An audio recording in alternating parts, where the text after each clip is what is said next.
Gak usah tegang, biasa aja. Ya. Pertanyaannya cukup mudah untuk dijawab. Oke, yang pertama, apa yang kalian rasakan ketika kalian minum es jeruk? Jeruk nipis. Itu manis. Boleh. Mungkin gulanya banyak ya. Kemudian satu lagi deh. Kemudian apa yang kalian rasakan ketika minum obat? Pahit. Pahit? Ya. Ada obat yang manis? Sirup. Ada sirup. Tapi dong yang pahit ya? Pahit. Oke. Nah, sekarang kasusnya pertanyaannya itu ubah. Kalau obat atau jeruk nipis itu kan biasa yang kita konsumsi ya, cenderung atau nggak jadi masalah kalaupun kita konsumsi jeruk. Kalian juga sering beli es jeruk, makan jeruk buah gitu kan. Obat juga kita konsumsi ketika sakit, ya. Nah, sekarang yang ingin ibu tanyakan kembali, bagaimana kalau larutannya misal contoh kita ambilnya apa ya, sampo atau cuka deh. Air cuka tahu? Sampo tahu? Sampo kan sering kalian gunakan ya? Kalian ke kamar pakai sampo? Sudah tahu belum rasa sampo seperti apa? Nah, apakah ketika kalian mau tahu rasa sampo harus kita cicipi? Sama halnya seperti air jeruk dan air apa tadi? Air jeruk dan obat. Ya, tadi kan awalnya pertanyaan? Enggak kan? Terus cuka, apakah kalian juga harus minum? Biasanya cuka memang dikonsumsi, tapi sebagai campuran. Nah, di makanan ya? Oke, nanti kita ngebahas. Nah, gitu ya. Nah, bagaimana caranya? Kalian tidak perlu mencicipi sampo tersebut. Kalian juga tidak perlu minum langsung cuka tersebut. Nah, bagaimana caranya? Ada yang tahu? Pembelajaran kita hari ini sebenarnya ingin merujuk ke pembahasan bagaimana cara menguji larutan yang kalian ingin ketahui apa rasanya atau sifatnya. Nah, hari ini kenapa sih ada alat-alat di depan kalian? Ada bahan-bahan buat apa? Nah, di sini kita akan menguji larutan yang akan kita uji di sini banyak. Apakah larutan tersebut bersifat asam, basa atau netral? Nah, seperti itu ya. Kompetensi intinya yang harus dicapai di sini ada kompetensi inti satu, yaitu menghayati dan melakukan pelajaran. Ini kompetensi inti yang sifatnya spiritual, ya. Kompetensi inti dua itu tentang sikap. Jadi nanti bagaimana kalian sikap yang harus kalian tunjukkan ketika proses pembelajaran berlangsung, ketika praktikum, seperti itu. Dan kompetensi intinya sendiri itu tentang pengetahuan dan empatnya tentang keterampilan bagaimana nanti kalian melakukan praktikum. Adanya ini materi kita kali ini lanjutan dari minggu yang lalu masih tentang memahami konsep asam basa serta kekuatannya dari kesetimbangan penionannya dalam larutan, dan keduanya menganalisis terkait perubahan pH beberapa indikator yang diekstrak dari bahan alam. Nah, di sini tujuan, jangan lupa di sini tujuannya apa sih kita adakan praktikum ini seperti tadi ya, tadi bilang untuk apa? Tentunya yang pertama diharapkan kalian itu bisa bekerja sama dalam menentukan sifat larutan, apakah bersifat asam, basa atau netral, tapi dengan melalui percobaan sederhana yang akan kita lakukan. Yang kedua, peserta didik atau kalian diharapkan dapat menganalisis perubahan pH suatu larutan dan beberapa indikator. Yang hari ini kita ujikan 3 indikator. Ya. Yang ketiga, peserta didik dapat terlibat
Indikatornya kebetulan hari ini kita unjukkan 3. Indikator alami, indikator universal, dan kertas waktu. Sebelum kita melakukan kegiatan praktikum, nah sini ibu ada sedikit soal untuk pretest untuk kalian kerjakan, ya. Oke, dikerjakan satu orang satu, jangan menyontek. Yang sudah langsung dikumpulkan dikasih nama, ya. Ini kan kalian duduk sesuai kelompok biasa ya. Oke. Oke.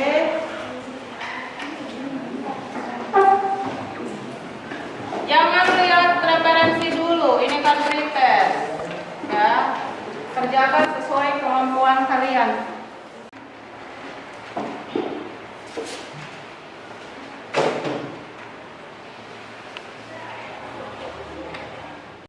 Jangan lupa dikasih nama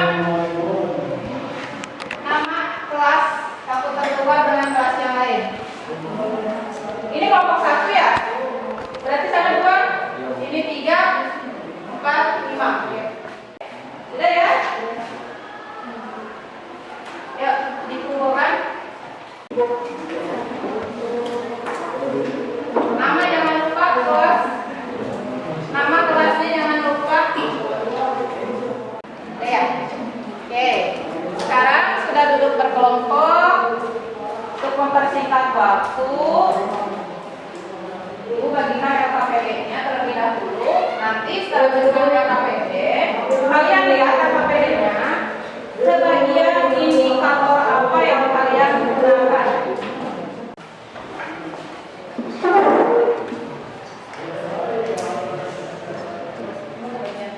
Silakan dibuka LKPD-nya.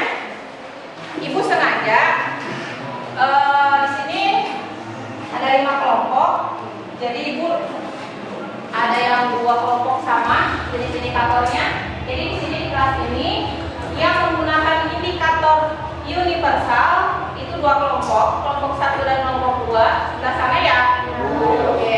Kelompok 3 jadi menggunakan indikator alami, dan kelompok 4 menggunakan kertas lapus ya.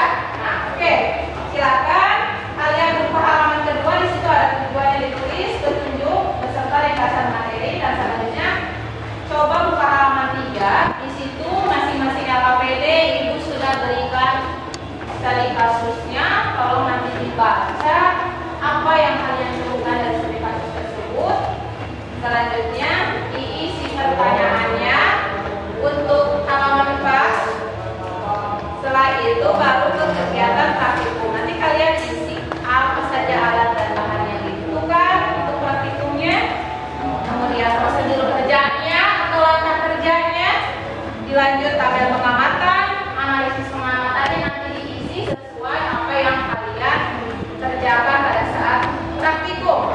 Tidak boleh mengada-ngada hasilnya, harus sesuai hasil yang kalian peroleh, ya. Nggak boleh hasilnya merah jadi biru, nggak usah seperti itu, sesuai hasil pengamatan kalian, kesimpulannya itu ya. Oke, silakan ambil alat dan bahan yang sudah disiapkan di depan sesuai kelompoknya. Oh, pemanggilannya kelompok berapa? 4 ya. Ini nanti barangnya lapusnya. Pipetnya itu masih banyak saya. Oke, kecil ya. Maaf.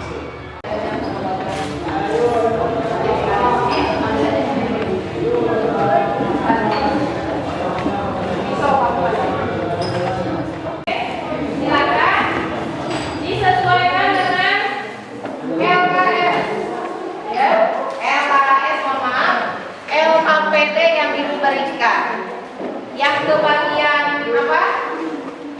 Yang kebagian universal berarti kerjakan indikator universalnya. Ini nanti tinggal di sini. Nah, ada boleh bantu. Ya boleh ini dulu.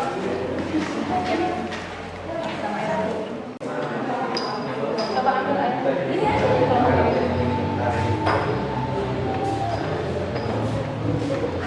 Oke. Bu lihat dulu ya. Ini Nanti dikasih nama. Ini kertas labelnya di depan, belum ada yang ambil. Coba mana kalian kebagian apa? Lakmus. Oke, ini lakmusnya udah ada. Ini plat tetes. Ini pipet tetesnya cukup satu. Ambil ya di sana. Sekalian aja diambil lautan yang udah jadi bisa diambil. Tapi kasih nama dulu, kamu kasih nama. Misalkan ini cuka, gitu.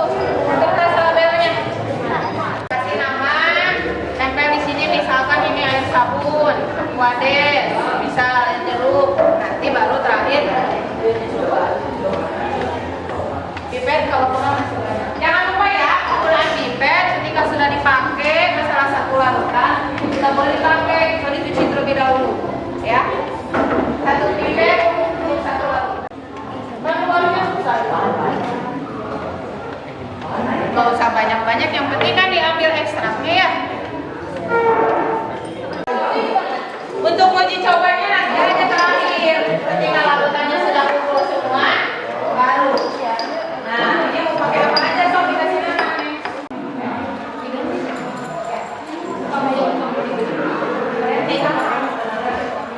Di sini sabun, di sini air jeruk, gitu, biar tidak tertukar. Ya, ini gimana? Ini kita ini cuka sabun.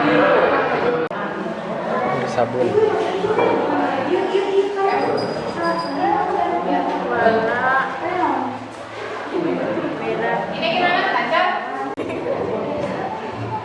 Opat.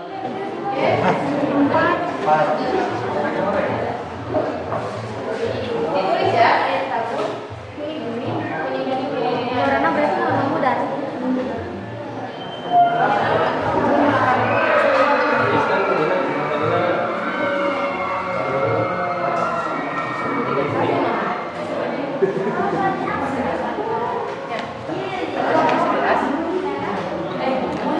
Oke,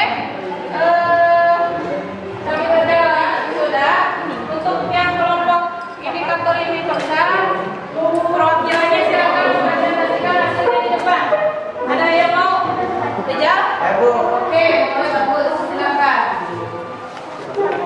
Indikator universal. Silakan. Ya, dari pergerakan dari kelompok mana ke indikator apa? Coba untuk yang lain teman-temannya perhatikan. Di sini ada teman kita akan mempresentasikan hasil jadi praktikum di kelompok berapa jam? Silakan yang keras suaranya. Assalamualaikum warahmatullahi wabarakatuh. Perkenalkan, nama saya Rizal Rizkawan, perwakilan dari kelompok 2 yang punya indikator universal. Nama zat dari air sabun, perubahan warna yang dicoba dari pH paper, warnanya memudar dan rentang pH-nya 4. Sifat larutan tersebut yaitu asam. Yang kedua yaitu air jeruk, perubahannya warnanya memudar, rentang pH-nya 3. Sifat larutannya yaitu asam. Yang terakhir yaitu air mineral, perubahan warnanya memudar, rentang pH-nya 4. Seterusnya sifat larutannya asam. Mungkin cukup sekian yang dapat saya sampaikan dari indikator universal. Kurang lebih mohon maaf. Assalamualaikum warahmatullahi wabarakatuh. Oke, selanjutnya kita coba dari indikator pengenalan ya. Silakan sampel profilnya. Ayo, siapa?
mempresentasikan hasil kerja kelompok kami yang bersifat yang berjudul indikator asam basa dengan kertas lakmus. Kata nama cat air sabun.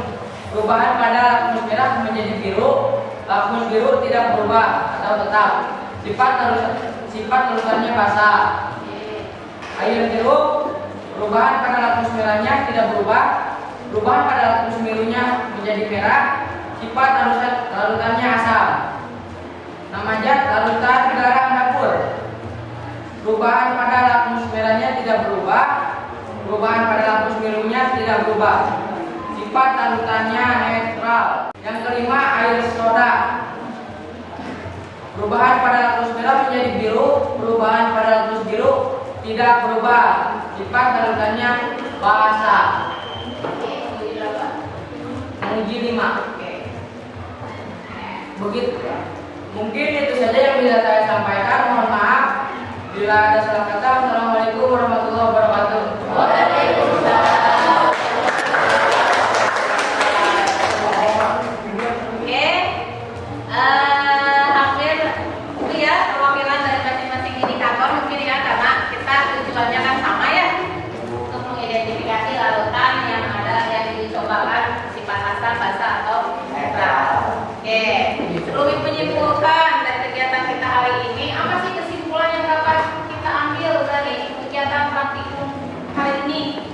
Izin untuk memberi kesimpulan. Ya, silakan Abi, boleh. Saya ingin memberikan kesimpulan terkait pembelajaran hari ini dan hasil praktek hari ini. Ya. Cara yang baik untuk mengetahui larutan asam atau basa yaitu dengan mengujinya dengan indikator asam basa. Boleh. Izin menambahkan Bu. Oh iya, boleh bilang, boleh. Benar yang dikatakan Abi. Ya, Indikator asam basa yang bisa digunakan itu ada 3. Yang pertama, indikator universal. Yang kedua, indikator alami. Dan yang ketiga, menggunakan kertas lakmus. Ada yang lain? Ada yang lain yang mau memberikan kesimpulan selain dari Abi dan Mila? Ada yang lain? Tidak ada. Tapi paham semua? Kesimpulan yang dapat kita ambil dari pertemuan kita kali ini apa sih gitu kan? Benar apa yang dikatakan Abi dan Mila bahwa cara menguji larutan suatu larutan cara yang baik ya tentunya. Jadi tidak harus dicicipi. Cara menguji larutan itu bersifat asam atau basa itu kita bisa menggunakan indikator asam basa. Yang mana indikator asam basa itu ada beberapa jenis. Kebetulan yang kita pakai hari ini 3 jenis, yaitu kita menggunakan bahan alami yang ada di lingkungan yang mudah didapat, ya. Kemudian indikator universal dan yang ketiga itu kertas lakmus. Sebenarnya masih ada lagi ya, bisa menggunakan larutan indikator dan juga menggunakan alat yang namanya pH. Berikutnya itu untuk mengetahui apa ya kemampuan kalian dalam memahami materi kita kali ini. Sebelumnya ibu kasih dulu soal. Kalian gampang. Ketika kalian sudah paham, pasti bisa jawab soal. Dikerjakan masing-masing ya. Oke.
video penguatan untuk kalian.